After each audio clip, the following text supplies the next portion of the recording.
எங்களுடைய திருச்சபையில கடந்த சில நாட்களுக்கு முன்பாக ஒரு 21 வயசுள்ள ஒரு வாலிப தங்கச்சி அவ வந்தா. ஒரு ஒல்லியா அப்படியே சோகமான முகத்தோட, கையில வந்து ஒரு கை குழந்தை. அந்த குழந்தை பாத்தீங்கன்னா சர்ச்சுக்கு உள்ள அந்த புள்ளை என்ட்ரு ஆகுறா. அந்த குழந்தை வந்து அவளுடைய உடம்புல இருந்து இறங்குது. என்னை விட்டுரு, கீழே விட்டுருன்னு கத்துது. உடனே வந்து அந்த குழந்தை அந்த புள்ள வச்சிருக்க முடியாம கீழே விட்ட உடனே இந்த குழந்தை பாத்தீங்கன்னா அங்க ஏறுது, இங்க ஏறுது, அந்த ஜன்னல ஏறுது. அப்படியே உடனே நான் கண்டுபிடிச்சேன் அந்த குழந்தை வந்து ஹைப்பர் ஆக்டிவ் அப்படின்னு சொன்னா. அது வந்து கொஞ்சம் நீங்க நிறைய அந்த குழந்தைங்க மாதிரி பார்த்துருப்பீங்க. சில குழந்தைங்க வந்து பாத்தீங்கன்னா சின்னதுல ரொம்ப ஹைப்பர் ஆக்டிவா இருப்பாங்க. மேலே ஏறுவாங்க, இறங்குவாங்க. அவங்க அட்நார்மலா இருப்பாங்க. மற்ற பிள்ளைங்கன்னா உட்காருனா உட்காரும், மற்ற பிள்ளைங்களே தூக்குனா. ஆனா இந்த பிள்ளைங்க அப்படி பண்ண மாட்டாங்க, வித்தியாசமா இருப்பாங்க. உடனே நான் கண்டுபிடிச்சேன் இந்த குழந்தை வந்து அட்நார்மலா இருக்குது அப்படின்னு கண்டுபிடிச்சேன். அந்த பிள்ளையினுடைய பின்னாடி அந்த பிள்ளையினுடைய தாயார், அவங்களுக்கும் சின்ன வயசு தான். அவங்க வந்து ஒரு பைய மாட்டிட்டு உள்ளுக்குள்ள அந்த பால் புட்டியை வச்சுட்டு உள்ள வரா. வந்த உடனே என்னை பார்த்த உடனே அந்த சிஸ்டர் அழுதுட்டு, பாஸ்டர் பாருங்க பாஸ்டர், அவளை பாருங்க பாஸ்டர், இவளுக்கு என்ன வயசு தெரியுமா பாஸ்டர்? 21 வயசு தான் பாஸ்டர் ஆகுது. 21 வயசு என்னன்னு கேட்டா, 21 வயசுல அந்த புள்ளைய திருமணம் பண்ண அந்த பையன் வந்து டைவர்ஸ் நோட்டீஸ் அனுப்பி நான் இவளோட வாழ மாட்டேன் அப்படின்னு சொல்லி அவன் வந்து பிரியணும்னு சொல்றான். 10ஆம் வகுப்புல படிக்கும் போது கூட படிச்சிருக்கிற ஒரு பையனை இந்த புள்ள நேசிக்கிறான். 12ஆம் வகுப்பு படிக்கும் போது அவன் எதிர்பார்த்துட்டே இருந்து 12th முடிச்ச உடனே இந்த பிள்ளைக்கு ஆசை வார்த்தையை காமிச்சு, இவங்க அம்மா அப்பா எவ்வளவோ சொல்றாங்க, மகா வேணாம் மகா, ஆண்டவர் உனக்கு இது வைக்கல, ஆண்டவர் உனக்கு ஒரு மாணிக்கத்தை வச்சிருக்கிறாரு, ஆண்டவர் உனக்கு ஒரு பெரிய எதிர்காலத்தை வச்சிருக்கிறாரு, இதை விட்டு எல்லாருக்கும் இந்த டெம்டேஷன்ஸ் வரதான், இதை நீ ஃபாலோ பண்ணாத, நாங்க உனக்கு கல்யாணம் பண்ணி வைக்கிறோம், பாஸ்டர்ட்ட பேசுவோம்னு சொன்னா வெயிட் பண்ணாம இந்த பையன் அவசரப்படுத்தி இந்த பையன் கொடுத்த எல்லா வாக்குறுதிகளையும் அந்த புள்ள நம்பி இந்த வீட்டுக்கே தெரியாம அம்மா அப்பாவை எதிர்த்து இந்த பையனை போய் கல்யாணம் பண்ணிருச்சு. கவனிங்க, 10th லவ் ஸ்டார்ட் ஆச்சு. +2 படிச்சு முடிச்ச உடனே மேரேஜ். படிச்சு அந்த மேரேஜ் முடிச்ச 1 இயர்ல அந்த பிள்ளைக்கு குழந்தை. 1 இயர்ல பிள்ளை. இங்க இருக்கிற அம்மாங்கள்ட்ட கேட்டு பாருங்க, பிறந்த குழந்தைய 3 வயசு வரைக்கும் பார்க்கிறது எவ்வளவு கடினம்னு ஒரு தாயை கேட்டா தெரியும். 21 வயசுல 20 வயசுல குழந்தை, 21 வயசுல அந்த பிள்ளைக்கு டைவர்ஸ். அந்த பிள்ளைய அப்படியே அந்த பிள்ளைக்காக ஜெபம் பண்ணி அந்த பிள்ளையுடைய முகத்தை பார்க்கும்போது அழகான பிள்ளை. எனக்கு என்ன தோணுச்சு அப்படின்னு சொன்னா, எப்பா நீ இன்னும் வாழவே ஆரம்பிக்கலையடா, இன்னும் வாழவே ஆரம்பிக்கல. ஒருவேளை ஒரு 85 வயசு வரைக்கும் இந்த உலகத்துல நீ உயிரோட இருந்தேன்னா இன்னைக்கு உனக்கு 21 வயசு, இனி 60 வருஷம் நீ வாழணும் இந்த உலகத்துல. 60 வருஷம் வாழ வேண்டிய இந்த பிள்ளை இப்பவே எல்லாத்தையுமே இழந்துட்டாளே, எல்லாத்தையுமே இழந்துட்டாளே. கற்பை இழந்தாச்சு, வாழ்க்கை இழந்தாச்சு, அழகை இழந்தாச்சு, எதிர்காலத்தை இருந்தாச்சு. இதுக்கு ஒரே ஒரு காரணம் என்ன தெரியுமா? தன்னுடைய வாழ்க்கையில எத்தனையோ பேரு நீ தப்பான முடிவை எடுக்காத, உன்னுடைய முடிவுல ரொம்ப கவனமா இரு, இன்னைக்கு நீ எடுக்கிற முடிவு நல்லதா தெரியும், இன்னைக்கு நீ எடுக்கிற முடிவு உனக்கு ஆசையா தெரியும், ஆனா இந்த முடிவுல நீ பெரிய விளைவை சந்திப்பேன்னு எத்தனையோ பேர் சொல்லியும் கேட்காம தன்னுடைய வாழ்க்கையில விளையாட்டுத்தனமா அசால்ட்டா அட்ராக்ஷனை பார்த்து இந்த புள்ள எடுத்த ஒரே ஒரு முடிவுல இன்னைக்கு அவளுடைய எதிர்காலமே தீமைக்குள்ளாகி நின்னுட்டு இருக்குது. பிரேயர் பண்ணி முடிச்சிட்டேன்.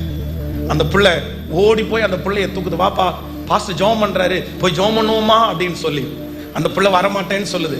அந்த பிள்ளைய கட்டி பிடிச்சி நெஞ்சோட சேர்த்து வச்சு நான் ஜெபம் பண்ணும் போது அந்த 21 வயசு உள்ள அந்த பிள்ளை அப்படியே ஏங்கி ஏங்கி ஏங்கி அழுறா.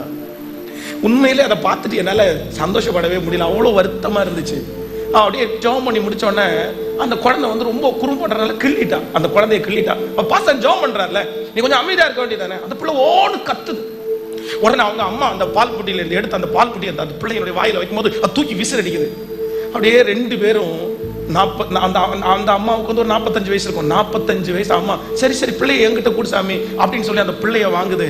இந்த ஜோல்னா பைய தூக்கி போட்டு சர்ச்சை விட்டு வெளியே போகும்போது என் மனசு அந்த பிள்ளைய பார்த்து சொல்லுது, பா இந்த 21 வயசுல நீ எப்படி வாழ வேண்டியவா, நீ எவ்வளவு சந்தோஷமா இருக்க வேண்டியவா, உனக்குன்னு கடவுள் வச்ச எதிர்காலம் என்ன, ஆனா உன் வாழ்க்கையில நீ யாரையுமே கேட்காம உன் மனசும் உன் ஃப்ரெண்ட்ஸும் சொல்லுகிற அந்த ஒரே ஒரு வார்த்தையை கேட்டு நீ ஒரு முடிவை சூஸ் பண்ணதுனால இன்னைக்கு இவ்வளோ பெரிய பொல்லாமுக்குள்ள நீ ஆளாயிட்டியே.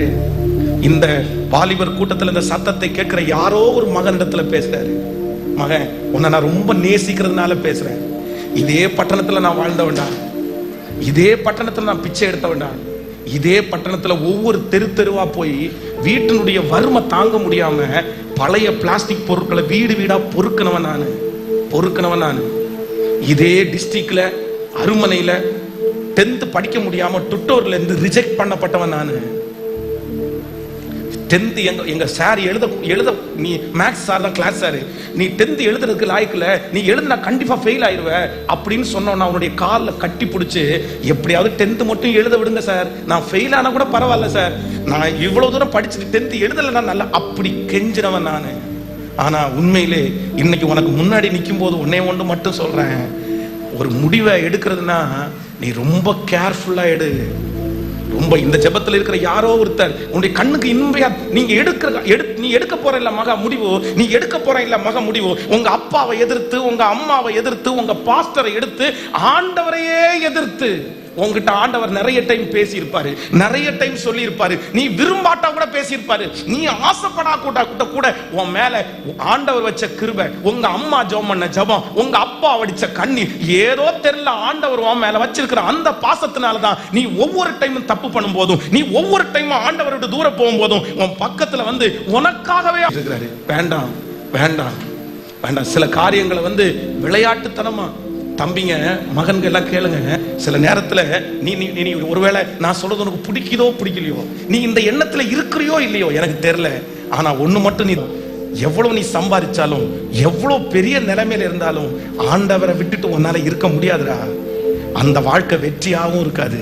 இன்னைக்கு ஃபர்ஸ்ட் ஒரு தீர்மானம் எடுங்க. ஆண்டவரே, நீங்க எடுக்கிற ஒவ்வொரு முடிவுலையும் யார் இருக்கணும்னா கர்த்தர் கண்டிப்பா இருக்கணும். ஆமென் சொல்லுங்க பார்க்கலாம். நண்பனிடத்துல எதையுமே மறைக்காம எல்லாத்தையுமே சொல்லிடுறான். இந்த நண்பன் ஒரு நல்ல ஆவிக்குரிய நண்பனா இருந்திருந்தா, சரிடா இது ரொம்ப தப்பு, நீ எப்படி இப்படி யோசிக்கலாம், நீ ஆண்டவருடைய பிள்ளை, உங்க அப்பா எவ்வளவு பெரிய பொசிஷன்ல இருக்கிறாரு, இப்படி எல்லாம் ஒரு எண்ணம் வரலாமாடா, எந்திரிச்சு போடா அப்படின்னு சொல்லி இருப்பான் ஒரு நல்ல நண்பன். ஆனா அம்னோனுடைய நண்பன் நல்ல நண்பன் அல்ல. மகன் ரொம்ப கவனமா நீ கவனிச்சுக்கோ, உன்னுடைய ஃப்ரெண்டு நல்ல ஃப்ரெண்டா இல்ல அப்படின்னா உன்னை பெரிய பிரச்சனைக்குள்ள ஒரு நாள் கொண்டு போய் விட்டுருவாங்க. நீ சிரிக்காத, ரொம்ப சீரியஸா நான் சொல்றேன், நீ ஒரு நாள் வெட்கப்பட்டு நின்றுவ, நீ வெட்கப்பட்டு நின்றுவ. சில நேரத்துல வந்து நீ நல்ல பிள்ளைதான், நீ நல்ல பிள்ளைதான், சில நேரத்துல வந்து தேவையில்லாத ஃப்ரெண்ட்ஸை அந்த பிள்ளைய வலுக்கட்டாயமா பிடிச்சு அந்த பிள்ளையோய் வேதம் சொல்லுது கற்பழிச்சிட்டான். இப்போ கற்பழிச்சு முடிச்ச உடனே இவன் என்ன, அந்த டெம்டேஷன்ஸ் எல்லாம் குறைஞ்ச உடனே இவன் என்ன சொல்றான் அப்படின்னு சொன்னா, நீ வெளியே போ அப்படின்னு சொல்றான். உடனே இவன் சொல்றா, அண்ணா நீ ஏற்கனவே எனக்கு செஞ்சதை விட இது ரொம்ப அநியாயமா இருக்குது, நீ தப்பு பண்ணது ஒரு பெரிய விஷயம், நீ வலுக்கட்டாயமா இப்படி பண்ணிட்ட, ஆனா இப்ப நீ பண்றது ரொம்ப மோசம்னு சொன்னதுக்கு அப்புறம் கூட இவன் காது கொடுத்து கூட கேட்கல. வெளியே போறியா இல்லையா, அவர் ஒன்னு அடக்க ஆரம்பிச்சாருன்னா நீங்க கண்டிப்பா வெற்றியா நிக்க முடியாதுப்பா. ஆண்டவர் எதிர்பார்க்கிறது என்ன தெரியுமா, நறுங்குண்டதும் நொறுங்குண்டதுமான இருதயத்தை கர்த்தர் புறக்கணியா. அதுக்கு நிறைய பேர் சாக்கு, அந்த பாஸ் சரியா, இந்த பாஸ் சரியா, இந்த பாஸுடைய பையன் சரியா, இந்த கொயர் லீடர் சரியா, இந்த கீபோர்டு வாசிக்கிறவன் சரியா. நான் சொல்றேன், யார் ஒண்ணு அவங்கள பார்க்க சொன்னது, கர்த்தரை தவிர வேற யாரை பார்த்தாலும் நீ விழுந்துருவ. கர்த்தரை மட்டும் பார்க்கிறவன் மட்டும்தான் ஒரு நாள் விழ மாட்டான். மனுஷனை பார்க்காத. பரிசுத்தம்ன்றது அவன் பரிசுத்தமா வாழ்றான், நான் பரிசுத்தமா வாழ்றேன், பாஸ்டர் பரிசுத்தமா வாழ்றாரு, நான் பரிசுத்தமா வாழ்றேன், யூத் லீடர் பரிசுத்தமா வாழ்றாரு, நான் பரிசுத்தமா வாழ்றேன். பரிசுத்தம்ன்றது இன்னொருத்தரை பார்த்து மனுஷனை பார்த்து வர்றது இல்ல. என் தேவனாகிய கர்த்தர் பரிசுத்தர், அவர் பரிசுத்தரா இருக்கிறதுனால நானும் பரிசுத்தமா வாழுவேன்.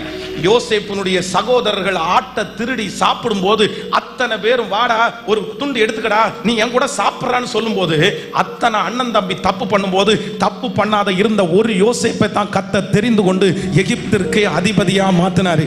ஏலியினுடைய பிள்ளைகள் பேலியாளின் மக்களா இருக்கும் போது அவ்வளவு பெரிய அட்டகாசத்தை பண்ணும் போது அதன் நடுவிலே சாமுவேல் என்கிற பிள்ளையாண்டான் கர்த்தர் சமூகத்தில் வளர்ந்ததுனாலதான் அவனை தான் முதல் பெயர்சபா வரைக்கும் ஒரு பெரிய தீர்க்கதரிசியா மாத்தினாரு. இன்னைக்கு கர்த்தர் உன்னிடத்தில் எதிர்பார்க்கிறது, அத்தனை பேரும் விழுந்து கிடக்கும் போது நீ மட்டும் அத்தனை கூட்டத்தில் கர்த்தருக்காக எழும்பி நின்னா தரிசனம் உன் மேல விழும், அக்கினி உன் மேல விழும், கர்த்தருடைய மகிமை உன் மேல பிரகாசிக்கும், உன்னை சகலமும் தேடி வரும், உன்னை லட்சங்களுக்கு கோடிகளுக்கு கர்த்தர் மிகப்பெரிய வல்லமையான கருவியாய் உங்க மனசுக்குள்ள கவனிய வாலிப தம்பிங்க கவனிய சிகரெட் அடிச்சுட்டு நீ வந்து நிரூபிச்சிடாத மகன், நிரூபிச்சிடாதப்பா, நான் விட்டுருவேன்னு அசால்ட்டா நீ நினைச்சிடாத. நிறைய பேர் அப்படிதான், நான் தூக்கி போட்டுருவேன், நான் அதுக்கெல்லாம் அடிமை எல்லாம் கிடையாது, சும்மா ஒரு என்டர்டைன்மெண்ட், சும்மா ஒரு சந்தோஷம். ஆனா அதான் நான் தூக்கி வளர்த்த பையன் வச்சுங்களேன். 2005ல சர்ச்சை ஆரம்பிச்சேன். 2005வது வருஷம், 2005வது வருஷம் ஆரம்பிக்கும் போது அவன் என்னால அதுல இருந்து வெளியே வரவே முடியல. நான் இப்படியே போனா ஒண்ணும் இல்லாம போயிருவேணும்னு தோணுது. எனக்கு வெளியே வரதுக்கு எத்தனையோ முயற்சி எடுக்கிறேன், என்னால முடியல, எனக்காக ஜெபம் பண்ணுங்க அப்படின்னு அந்த சின்ன பையன் அழுதான். நீ எப்படா ஆரம்பிச்சேன்னு கேட்டா, ஃப்ரெண்ட்ஸ் எல்லாம் சும்மா ஜஸ்ட் போட்டுக்கோன்னாங்க. நான் இதை விட்டுறலாம், இது ஒன்றும் பெரிய விஷயம், நம்ம அடிமையாக மாட்டோம்னு நினைச்சேன். ஆனா இன்னைக்கு அது என்ன ரொம்ப அடிமைப்படுத்திருச்சு, என்னால வெளியே வர முடியலன்னு சொன்னான். கவனிங்க, நீ தப்பு பண்ணிட்ட மகன், நீ பேசுறது சரியில்லை, நீ நடக்கிறது நாளாவது சாரிப்பா, என்னை மன்னிச்சிருங்கப்பா, என்னை தூக்கி எடுங்கப்பா.